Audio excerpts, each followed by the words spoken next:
Next, we have our waders. Waders are great to have on the river, especially if it's a colder day. I do want to start out by saying if you're just getting into fly fishing, you do not need waders right away, especially if you're going to be fishing during the warmer months. In the summer months, I often do something called wet wading. This means I'll wear shorts or fishing pants, just sort of like an athletic pant, and then I just wear these wading socks. These are about $30 to $40, and basically it just keeps your feet from getting super cold being in the water. They're made of neoprene. But the nice thing about this is these are $30 to $40 versus, something between $200 to $500. So if you're just starting out in the sport, know that you don't need to buy waders to go fly fishing. You can certainly just go out, get a pair of wading socks to keep your feet warm, but just know that it's just about getting on the river, and if you have a fly rod and a reel and a couple flies and some tackle, you're good to go. I am going to show you though, if you're interested in getting some waders, some of my favorite waders. My favorite waders are sim waders. These are the G3 guide waders. I've been wearing these for several years. I like them because they're really durable and I can wear one pair for a whole season. That being said, I'm fishing almost every day, meaning I go through waders a lot faster than other people will. That's why I like to buy sims, just knowing that they're some of the best out there, super durable. Waders range in price. These waders typically run about $400 to $500. Waders are great because they'll keep your entire body dry. It's really nice. It's almost like slipping on a waterproof glove, and you can go up into your waist in a river and not get wet at all. What you wear underneath are a comfortable pair of athletic pants, some socks, a warm cozy layer underneath the waders for a sweatshirt or maybe a jacket, and you put these over top. As you can see right now, I have a pair on as well.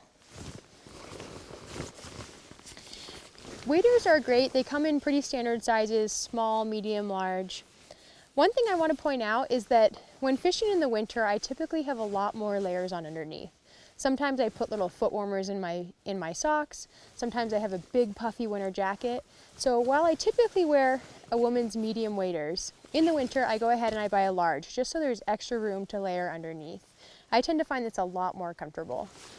Same thing goes for when I'm wearing wading boots. In the wintertime, I have a full size larger than my normal foot size. This allows me to have extra thick socks and maybe even foot warmers inside my boots as well.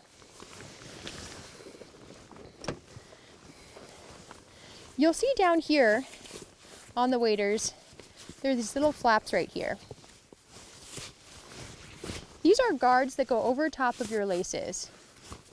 If you can see down to my feet right here, we call these gravel guards.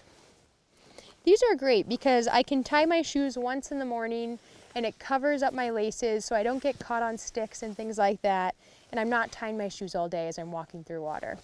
So if you're wondering what this extra piece of fabric is on waders, it's called the gravel guard.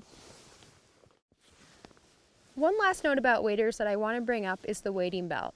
I always make sure that if I'm guiding a client or going fishing that I'm wearing a wading belt, and so are they.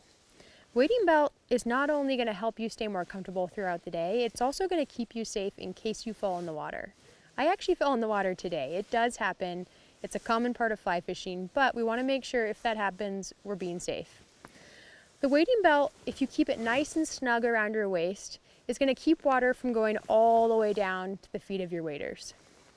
If you think about it, if you're fishing during a time of year when water is a little bit higher and faster and you were to fall in, you don't want your waders to completely fill up with water because it's going to be really hard for you to get out of the river and you're going to be in a dangerous situation at that point. So we want to make sure that whenever we're in the river, we're taking precaution and we wear a wading belt, and we also wear it nice and snug around our waist. I mentioned how you don't have to buy waders right away. Waders are really great and comfortable to wear, and they're especially nice to have on colder days. But if you do want to wet wade in the warmer months, you should have some wading socks to keep your feet warm, but you should also make sure to have some wading boots. I believe wading boots are essential for fly fishing. The reason for that is because wading boots have specific traction on them that are going to keep you safe and stable in the river. If you were just to go out in a pair of old running shoes or chacos or hiking boots, you're going to be slipping around all day and you might hurt yourself. So it's important to get a good pair of wading boots if you're going to go fly fishing. I think there's a couple things that you want to look for when you're picking out a wading boot. One is that you buy a pair that's lightweight. You're going to be in the water, they're going to have some water in them, and you're going to be walking around in them hopefully all day. So you want to have a pair of comfortable, lightweight wading boots that are easy to pick up off the ground. A pair that I really love are these Sims wading boots. They're super easy to walk in and they're nice and lightweight. I also like boots that have tractors on the bottom. Tractors are these metal bars right here. These are really helpful when I'm wading across slippery rocks. They have a really good grip and give me great traction. As you can see, a lot of people will buy rubber-soled boots, but then they add studs to them. These right here are rock treads. I went ahead and I added them to my boot later on after I bought the boots. And I'm really happy that I did because I have a lot more traction than I did just with the rubber soles. Most people that buy a rubber-soled wading boot are going to add studs to the bottom.